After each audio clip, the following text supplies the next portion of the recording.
Senior journalist हमारे साथ बने हुए हैं। प्रकाश जी, आपसे मैं यही जानना चाहूंगा, क्या ये कांग्रेस की एक स्ट्रेटेजी माने? हम हिमाचल में चुनाव प्रचार नहीं करेंगे, गुजरात में ज्यादा चुनाव प्रचार नहीं करेंगे, पहले कांग्रेस की जमीन तैयार करेंगे। ये कितना फायदेमंद है कांग्रेस के लिहाज से, देश की राजनीति के लिहाज से, और गुजरात चुनावों में क्या संदेश जाएगा इसका? सियासत में आज बड़ा ही संकीर्ण भाव जुड़ गया है। सियासत को बहुत ही कम भाव में देख रहे हैं। सियासत में सत्ता पाना ये ज्यादा अहम रहा था। सियासत में दो भाग है, एक भाग होता है जो पद की लालसा में है, पद पाना है। दूसरा होता है जो वैचारिक लड़ाई लड़ता है। आप ध्यान दीजिए, आज आलम यह है कि सियासत में षड्यंत्र को मास्टर स्ट्रोक कहा जाता है। ध्यान दीजिए कि क्या राम मनोहर लोहिया किस पद पे रहे हैं, कितनी बार चुनाव जीते हैं, लेकिन आज उनकी वैचारिक लड़ाई की वजह से हम आप याद करते हैं और सदियों तक याद किए जाएंगे। सवाल यहाँ दो है। बात अब भारत जोड़ो यात्रा और राहुल गांधी की है। राहुल गांधी सैकड़ों बार अपनी प्रेस कॉन्फ्रेंस में ये कहने की कोशिश कर रहे हैं कि ये लड़ाई वैचारिक है।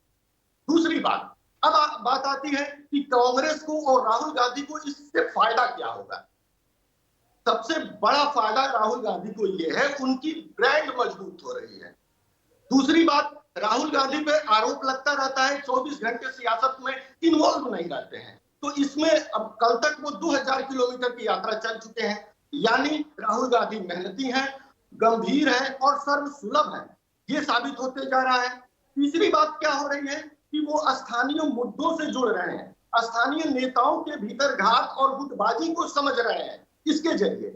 चौथी बात क्या होगी कि अब जो तीसरा मोर्चा बन रहा था, जैसे नीतीश कुमार, चंद्रबाबू नायडू और ममता बनर्जी, ये अपने को विकल्प के रूप में पेश कर रहे थे, ये अब थोड़े पीछे चले जाएंगे। नहीं, आप कह रहे हैं स्थानीय नेताओं से मिल रहे हैं, लेकिन जैसे ही वो महाराष्ट्र में एंट्री करते हैं, सावरकर का एक विवाद हो जाता है, उनकी सहयोगी पार्टी शिवसेना धमकी देने लग जाती है कि भी हम तो गठबंधन तोड़ देंगे अगर इसी तरह के बयान आए तो।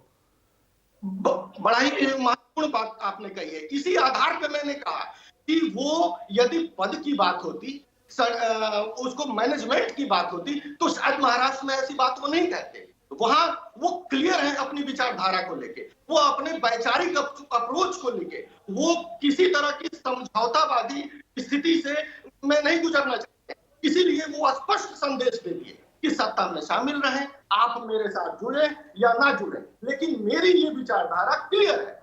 यही मैं कहना चाह रहा था कि वो ये विचार की भी लड़ाई है और साथ में चूंकि राजनीतिक दल के ठीक है। शलामणि त्रिपाठी से जल्दी से जवाब ले लेता हूं। शलामणि त्रिपाठी जी, यही हो गया क्या आजकल?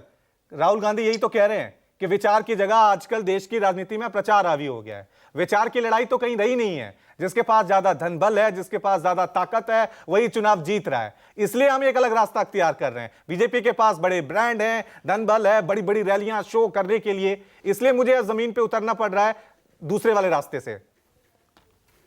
हमारे मित्र प्रकाश जी ने राहुल गांधी जी की ये खूबियां बताई कि खुद राहुल जी को भी नहीं पता हो कि वो इसलिए यात्रा कर रहे हैं, ये हो रहा है।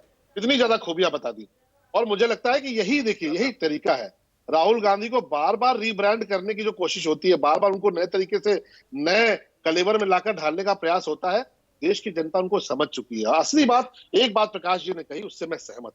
तो ये कहते हैं कि क्योंकि कई मोर्चे खड़े हो रहे थे, कई सारे लोग अपने आप को लीडर बना के आगे ला रहे थे, ये खतरा जरूर था कांग्रेस पार्टी के भीतर कि राहुल गांधी को तो अब तमाम जो दल है, जो अभी तक ये मानते थे कि कांग्रेस हमारी नेता है या कांग्रेस के नेता हमारे अगुवा हैं, वो भी अब सर उठाने लगे थे। और राहुल गांधी की स्थिति ये हो गई है कि अब ममता बनर्जी हो, अखिलेश यादव हो, हमारे टीएमसी के हो और भी नीतीश कुमार हो, ये उनकी रेटिंग उनसे भी नीचे हो गई है। कई बार ये लगता है कि अब नीतीश कुमार हुए या ममता बनर्जी हुए, ये लोग अपने आप को ज्यादा बेहतर नेतृत्व करता समझते हैं। तो कांग्रेस की मुसीबत ये थी, इसलिए ये यात्रा निकली है। लेकिन इस यात्रा का कितना संदेश जा रहा है, ये जनता के बीच भी आप देख रहे हैं, लोगों में भी देख रहे हैं। उसका कारण क्या है?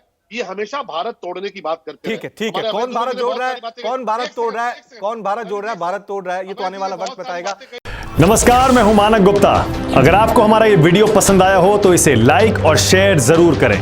और हां, हमें सब्सक्राइब और फॉलो करना ना भूलें ताकि आप देश और दुनिया की कोई खबर मिस ना करें। तो जुड़े रहिए हमारे साथ और देखते रहिए न्यूज़ 24।